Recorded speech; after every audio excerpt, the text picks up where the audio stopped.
ಯಾದಗಿರಿಯಲ್ಲಿ ಅಂತಾರಾಷ್ಟ್ರೀಯ ಕ್ರೀಡಾಪಟು ಲೋಕೇಶ್ ರಾಠೋಡ್ನಿಂದ ಪದಕ ಹರಾಜಿಗಿಟ್ಟು ವಿನೂತನ ಹೋರಾಟ ಮಾಡಲಾಗಿದೆ.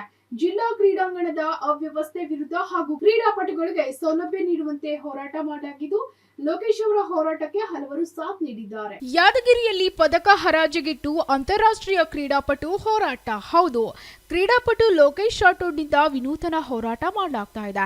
ಯಾದಗಿರಿ ಜಿಲ್ಲಾ ಕ್ರೀಡಾಂಗಣದ ಮುಂದೆ ಎರಡನೆಯ ದಿನದ ಹೋರಾಟ ನಡೆದಿದ್ದು, ಖೇಲೋ ಪದಕ ಸೇರಿ ಹಲವು ಪದಕ ಹರಾಜಿಗಿಟ್ಟು ಹೋರಾಟ ಮಾಡಲಾಗ್ತಾ ಇದೆ. ಲೋಕೇಶ್ ರಾಠೋಡ್ನಿಂದ ಉಪವಾಸ ಹೋರಾಟ ಮಾಡಲಾಗ್ತಿದ್ದು, ಜಿಲ್ಲಾ ಕ್ರೀಡಾಂಗಣದ ಅವ್ಯವಸ್ಥೆ ವಿರುದ್ಧ ಹಾಗೂ ಕ್ರೀಡಾಪಟುಗಳಿಗೆ ಸೌಲಭ್ಯ ನೀಡುವಂತೆ ಒತ್ತಾಯಿಸುತ್ತಿದ್ದಾರೆ. ಉಪವಾಸ ಹೋರಾಟ ಮಾಡ್ತಿರೋ ಹಿನ್ನೆಲೆ ಅಸ್ವಸ್ಥಗೊಂಡ ಕ್ರೀಡಾಪಟು ಲೋಕೇಶ್ ನಿತ್ರಾಣಗೊಂಡು ಮಲಗಿದ್ರು. ಆರೋಗ್ಯ ತಪಾಸಣೆ ಮಾಡಿದ್ದ ಆರೋಗ್ಯ ಇಲಾಖಾ ಸಿಬ್ಬಂದಿ ವರ್ಗ ಸ್ಥಳಕ್ಕೆ ಯಾದಗಿರಿ ಜಿಲ್ಲಾಧಿಕಾರಿ ಆಗಮಿಸುವಂತೆ ಹೋರಾಟ ಮಾಡಲಾಗ್ತಾ ಇದೆ. ಲೋಕೇಶ್ ರಾಠೋಡ್ ಹೋರಾಟಕ್ಕೆ ಹಲವರು ಸಾಥ್ ನೀಡಿದ್ದಾರೆ.